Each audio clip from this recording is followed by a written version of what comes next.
नमस्कार सभी को। मैं नवनीत गौतम्स क्लासेस ऑफ में आप सभी का स्वागत करता हूं।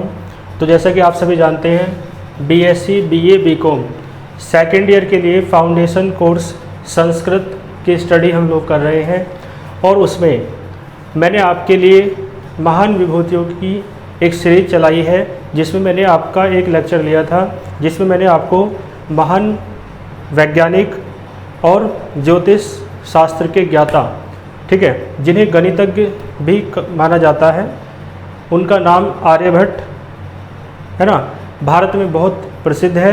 तो आपके लिए बहुत इम्पोर्टेंट टॉपिक वो रहा है, तो आप उसे बहुत अच्छे से तैयार कर लेंगे, ठीक है। लास्ट लेक्चर में मैंने आपको कराया था अच्छे से। आइए महान विभूतियों की लिस्ट में आज हम करेंगे वराहमिहिर। वराहमिहिर का नाम भी आप लोगों ने सुना होगा यदि आप विज्ञान के विद्यार्थी रहे हैं तो वराहमिहिर भी एक भारतीय वैज्ञानिक थे, जिनका गणित के क्षेत्र में और खगोल विज्ञान जो फिजिक्स की एक ब्रांच है उसके क्षेत्र में काफ़ी योगदान रहा, ठीक है। तो यानी आर्यभट्ट की तरह वराहमिहिर भी एक गणितज्ञ थे और साथ में खगोल विज्ञान यानी ब्रह्मांड के रहस्यों के बारे में भी इन्होंने काफ़ी बातें भारतीय जनमानस को बताई। तो इसलिए खगोल विज्ञान के ज्ञाता होने के नाते इन्हें खगोलज्ञ भी कहा जाता है। खगोलज्ञ का अर्थ क्या हुआ? यानी खगोल को जानने वाला। खगोल क्या होता है? खगोल विज्ञान की वह शाखा होती है जिसमें ब्रह्मांड का अध्ययन किया जाता है, ठीक है, स्पेस का अध्ययन किया जाता है। और गणितज्ञ आप जानते हैं मैथमेटिशियन, ठीक है। तो भारत के एक महान गणितज्ञ तथा खगोलज्ञ थे, है ना, वराहमिहिर। वराहमिहिर का क्षेत्र जैसे कि मैं आपसे बता चुका हूँ, गणितज्ञ और खगोलज्ञ हैं, तो आप समझ जाएंगे कार्य क्षेत्र इनका क्या है, यानी इन्होंने किस क्षेत्र में कार्य किया, किस क्षेत्र में अपना योगदान दिया। तो किस क्षेत्र में दिया? गणित और खगोल विज्ञान के क्षेत्र में, ठीक है। इसके बाद देखो, इनके मुख्य मुख्य ग्रंथ आपको याद रखने हैं। तो फिर जो चीज़ें मैंने यहाँ पे लिखी हैं और जो मैं आपको बता रहा हूँ उस सब का सार आप, है ना, पैराग्राफ के तौर पे लिखेंगे तो आपका क्वेश्चन बन जाएगा, ठीक है। तो देखो इनके मुख्य ग्रंथ कौन कौन से हैं। एक इनका ग्रंथ है पंच सिद्धांतिका, ठीक है, ये इनका सबसे फेमस ग्रंथ है, पंच सिद्धांतिका, ठीक है। और वृहत संहिता, दूसरा इनका ग्रंथ कौन सा है? वृहत संहिता, ठीक है। और इनका एक ग्रंथ है विवाह पटल। ये आपका विवाह पटल जो ग्रंथ है ये इस बारे में है, विवाह से संबंधित ग्रंथ है, ठीक है। और योग यात्रा, यानी जो प्राचीन काल में राजा महाराज होते थे उनके लिए किस समय कौन से दिन को, है ना, कौन सी और कहाँ की यात्रा करनी सुखद रहेगी, कहाँ की यात्रा उनके कल्याण के लिए होगी, है ना, यानी कौन सी यात्रा उनके लिए अच्छी होगी, कौन सी यात्रा उनके लिए बुरी होगी। उसमें शकुन और अपशकुन के बारे में जो बातें की गई हैं वो योग यात्रा ग्रंथ में इन्होंने बताया है।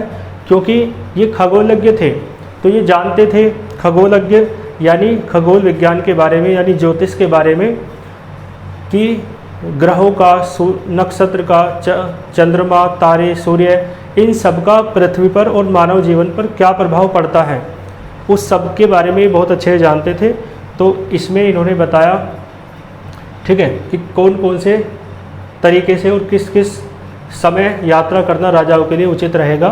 और देखो वृहत जातक और लघु जातक, ये दोनों जो ग्रंथ हैं ये इनके जन्म कुंडली से संबंधित हैं। आप जानते हो ना, जन्म कुंडली होती है ना, कुंडली बनाई जाती है ना, तो जन्म कुंडली से संबंधित दोनों ग्रंथ हैं इनके, वृहत जातक और लघु जातक, ठीक है जी, क्लियर है। तो ये इनके मुख्य मुख्य ग्रंथ मैंने आपको बताए। इसके बाद देखो, ये अवंतीपुरी के निवासी थे। अवंती उज्जैन में है ना, और उज्जैन कहाँ पर है? मध्य प्रदेश में, ठीक है। तो ये अवंतीपुरी उज्जैन मध्य प्रदेश के निवासी थे, क्लियर है। और इनका जन्म हुआ था 480 ईस्वी में, यानी सन 480 में इनका जन्म हुआ। तो आप देख सकते हैं कितने प्राचीन, है ना, महान वैज्ञानिक हैं हमारे देश के ये। और आपने एक भारत के महान सम्राट हुए जिनका नाम था, गुप्त वंश के राजा थे वो, जिनका नाम था चंद्रगुप्त विक्रमादित्य। आप सुनते हैं या आपने देखी होंगी, विक्रम और बेताल की कथाएं होती हैं। तो विक्रम और बेताल की जो कथाएं होती हैं उसमें जो राजा विक्रम होता है उन्हीं का नाम है चंद्रगुप्त विक्रमादित्य। ये राजा अपने न्याय के लिए जाने जाते थे और भारतीय संस्कृति का स्वर्ण युग कहा जाता है इनका जो काल था जब इन्होंने शासन किया, उस समय को भारतीय इतिहास में भारतीय संस्कृति का स्वर्ण युग माना जाता है। यानी इनके समय के कार्य और उस समय भाषा, संस्कृति, साहित्य, है ना, सब कुछ बहुत उच्च स्तर पर था भारत में। तो चंद्रगुप्त विक्रमादित्य के दरबार में नवरत्न होते थे। जिस प्रकार से आपने सुना है जो अकबर है, राजा अकबर हुए बादशाह, मुग़ल बादशाह, उनके दरबार में भी जैसे नवरत्न होते थे, तो ठीक उसी प्रकार जो चंद्रगुप्त विक्रमादित्य हैं उनके दरबार में भी नवरत्न होते थे। और उनके नवरत्नों में से एक थे कौन? वराह मिहिर। यानी 9 अलग अलग क्षेत्रों से 9 ऐसे व्यक्ति उनके दरबार में थे जिनके द्वारा विभिन्न क्षेत्रों में महान उपलब्धियां प्राप्त की गई थी। जैसे आप जानते हैं संस्कृत के क्षेत्र में जो सबसे महान कवि माने जाते हैं महाकवि कालिदास, वो चंद्रगुप्त विक्रमादित्य के दरबार में थे, ठीक है। और वराह मिहिर भी उनके दरबार में थे। तो कवियों के श्रेणी में कालिदास जैसा सिरमौर कवि उनके दरबार में है, और विज्ञान के क्षेत्र में, गणित के क्षेत्र में वराह मिहिर जैसा जो विद्वान है, जो वैज्ञानिक है, वो उनके दरबार में है, ठीक है। और भाषा के क्षेत्र में बड़े बड़े विद्वान उनके दरबार में शामिल थे। तो उनका एक नवरत्नों का समूह था, यानी 9 व्यक्तियों का समूह था। तो उसमें कौन शामिल थे?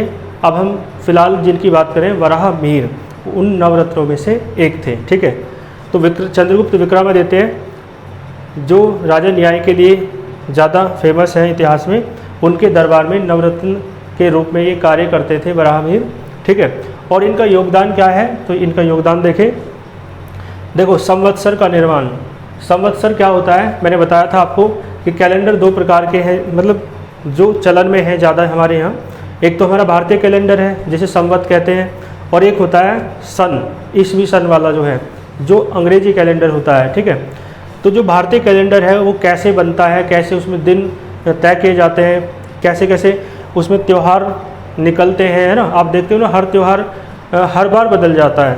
तो उस कैलेंडर की जो बारीकियां हैं, उस कैलेंडर को डिज़ाइन करना, और उसमें सारी गहन जो वैज्ञानिक पूर्ण बातें हैं जो चंद्रमा के अनुसार चलती हैं, सूर्य के अनुसार चलती हैं, है ना, चंद्रमा और सूर्य की गतियों के अनुसार चलती हैं, उन सब का जो है ना अध्ययन करके उन सब के बारे में जो जानकारी दी, ठीक है, वो किसने दी? वराह मिहिर ने, ठीक है, कि कैलेंडर से संबंधित सारी गतिविधियाँ किस प्रकार से होंगी।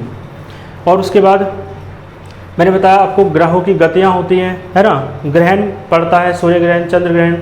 तो ग्रहों की गतियों का, ग्रहण का, है ना, चाहे चंद्र ग्रहण हो चाहे सूर्य ग्रहण हो, इन सभी का मानव जीवन पर क्या प्रभाव पड़ेगा, ठीक है, और पृथ्वी पर क्या प्रभाव पड़ेगा, इस सब की जो इन सब के बारे में बताया, इन सब के बारे में अपने ग्रंथों में वर्णन किया, ठीक है, वो किसने किया?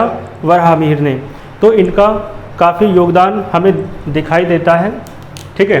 तो इनके बारे में जितनी बातें मैंने आपको बताई हैं वो सभी आप क्रमबद्ध तरीके से, है ना, क्रम से या जैसे भी आप एक पैराग्राफ में लिख देंगे तो आपका प्रश्न कंप्लीट हो जाएगा, ठीक है।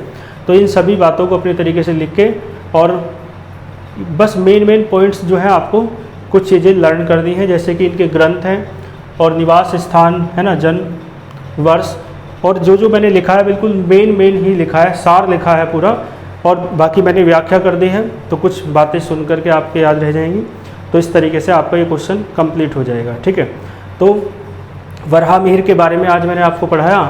नेक्स्ट लेक्चर में मिलते हैं किसी और नेक्स्ट महान विभूति के साथ, ठीक है। बाकी अपने साथ के स्टूडेंट्स तक वीडियो को अधिक से अधिक शेयर कीजिए, ठीक है, अच्छे से अपनी तैयारी कीजिए। मिलते हैं नेक्स्ट लेक्चर में। All the very best.